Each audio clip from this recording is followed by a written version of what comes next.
They once believed power announced itself through raised voices, through command, through presence that demanded to be noticed. The Stoics believed otherwise. They observed that what seeks attention is often compensating for a lack of control. What demands recognition is usually unstable, and what must declare its strength rarely possesses it. To them, the most formidable force in any room was rarely visible. It was silence. Not the silence of fear, not the silence of confusion, but the silence of a mind governed by reason, a mind that does not rush outward, a mind that remains intact under pressure, a mind that has learned the discipline of restraint. The Stoics taught that the world tests men constantly, through insult, through temptation, through chaos, through noise. And the man who reacts to every test reveals his weakness to the world. Because reaction is exposure. When a man speaks impulsively, he gives away his position. When he argues emotionally, he reveals his attachments. When he defends himself excessively, he exposes his insecurities. The Stoics watched this pattern repeat endlessly. Men shouting to prove dominance. Men interrupting to assert relevance. Men arguing not to reach truth, but to protect ego. And they concluded something unsettling. The loudest man is often the least dangerous, because his nature is transparent. The silent man is another matter entirely. The silent man with discipline does not rush to fill space. He does not fear being misunderstood. He does not feel compelled to perform his intelligence. He understands that attention is a currency, and he does not spend it recklessly. To speak less is to retain leverage. In Stoic thought, leverage is not dominance over others. It is freedom from dependence. The man who needs applause is already enslaved. The man who needs agreement has surrendered autonomy. The man who needs to be seen cannot move unseen. Silence, then, is not withdrawal. It is positioning. A silent man is not absent from the moment. He is deeply present. While others react to impressions, he examines them. While others interpret events emotionally, he filters them through reason. While others speak to be heard, he listens to understand. And understanding, the Stoics taught, is the highest form of preparation. They believe the world is governed not by intention, but by consequence. Not by what people say, but by what they repeatedly do.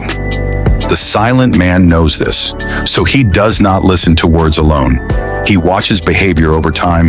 He notices patterns others dismiss. He observes inconsistencies others excuse. He allows people to reveal themselves fully, because silence invites projection. When there is no reaction, people speak more freely. When there is no judgment, people expose contradictions. When there is no resistance, people relax their mask. The silent man becomes a surface onto which others reveal their true nature. This is not manipulation, it is patience. The Stoics believed patience was not passive endurance.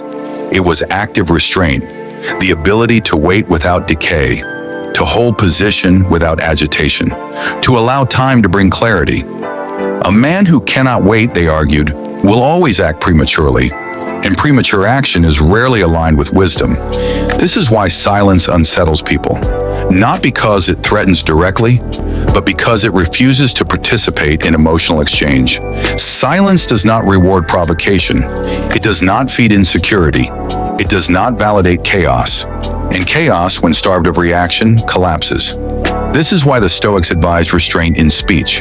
They understood that words shape internal states. Every unnecessary word strengthens impulse. Every emotional argument reinforces attachment. To speak less is to think more clearly, and clarity is power. The silent man does not announce plans. He does not seek validation for direction. He does not crowd the future with promises. He allows action to speak, and action, when aligned with reason, does not require explanation. This is why silence becomes dangerous only to those who depend on manipulation. You cannot bait a man who does not react. You cannot rush a man who values patience.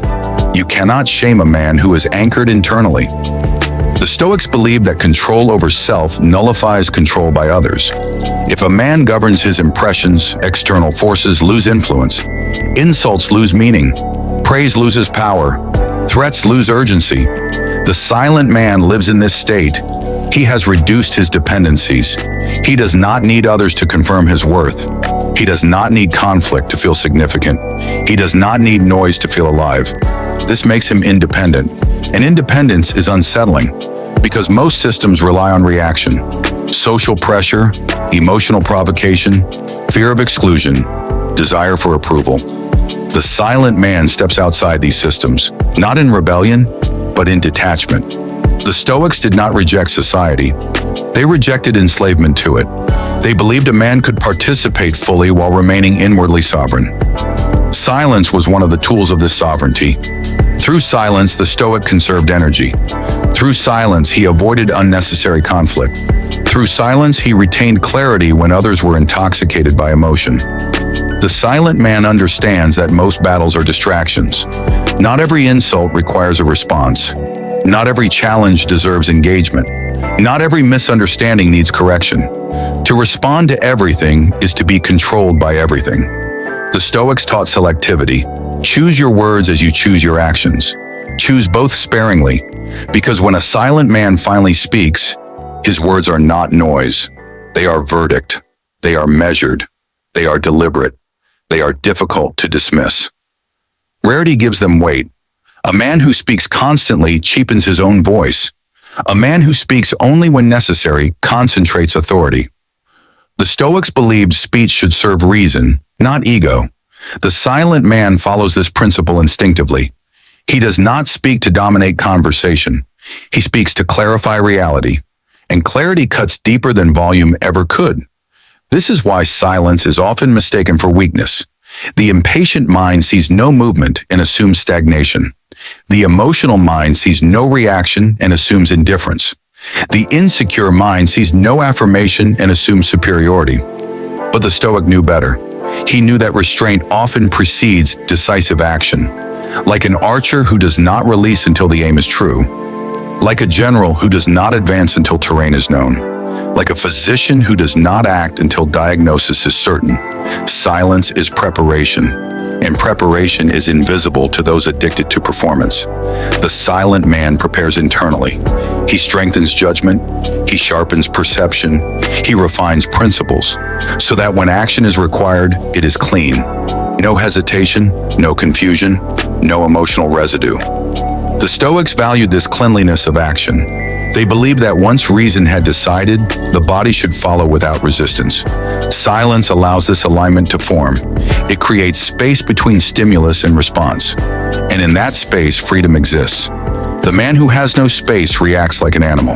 The man who has space responds like a philosopher. The silent man has cultivated this space. He does not rush to defend ego. He does not argue to preserve identity. He does not cling to roles imposed by others. He knows who he is, and that knowledge does not require confirmation. This is why detachment is often misunderstood. People assume detachment means coldness. The Stoics knew it meant clarity. To detach from emotional turbulence is not to abandon humanity. It is to preserve reason. The silent man can feel deeply without being ruled by feeling. He can care without being controlled. He can love without losing sovereignty. This internal balance is rare, and rarity is always powerful. The Stoics warn that most men are ruled not by reason, but by fear. Fear of rejection, fear of irrelevance, fear of silence itself. The silent man has faced this fear. He has sat with his own thoughts. He has endured internal discomfort. He has examined himself without distraction. This self-confrontation builds resilience. A man who has confronted himself is not easily shaken by others. Silence becomes his refuge and his shield. This is why the silent man moves through chaos untouched. He does not absorb external disorder. He observes it. He understands that most turmoil is not his responsibility. The Stoics believe that peace comes from knowing what lies within your control and releasing what does not. Speech is within control. Reaction is within control. Interpretation is within control. Silence strengthens all three, and with strength comes inevitability.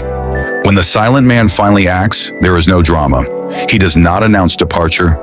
He does not threaten change. He does not explain decisions to those who will not understand. He simply moves, and movement without noise is often irreversible. This is why silence is dangerous, not because it seeks harm, but because it is immune to interference.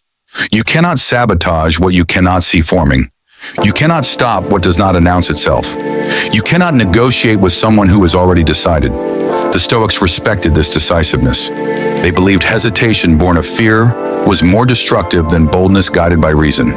The silent man does not hesitate once clarity is achieved. He acts, and his action feels final because it is not emotional. It is structural. He restructures his life. He reorganizes priorities. He removes what no longer aligns with reason, without resentment, without announcement, without return. This detachment often confuses others. They expected noise. They expected confrontation. They expected explanation. Instead, they encounter absence. And absence, when intentional, is powerful.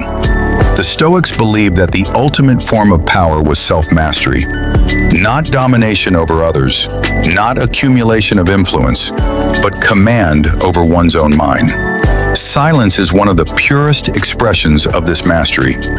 It shows that the man is not compelled, not pressured, not pulled by impulse. He moves when reason permits. This is why silence commands respect even when misunderstood. People feel its gravity instinctively. They may not know why they are unsettled, but they sense depth. Depth always intimidates shallowness. The silent man is deep, not in mystery, but in discipline. He has reduced noise internally before removing it externally. And this is the Stoic lesson. Before mastering the world, master the self. Before speaking wisely, learn when not to speak. Before acting decisively, learn how to wait. Silence is not the absence of strength. It is the refinement of it. And the most dangerous man is not the one who shouts his intentions, but the one who understands reality, controls himself, and waits. Because when such a man finally moves, the world does not hear him coming. It only feels the outcome. Quiet, unavoidable, complete.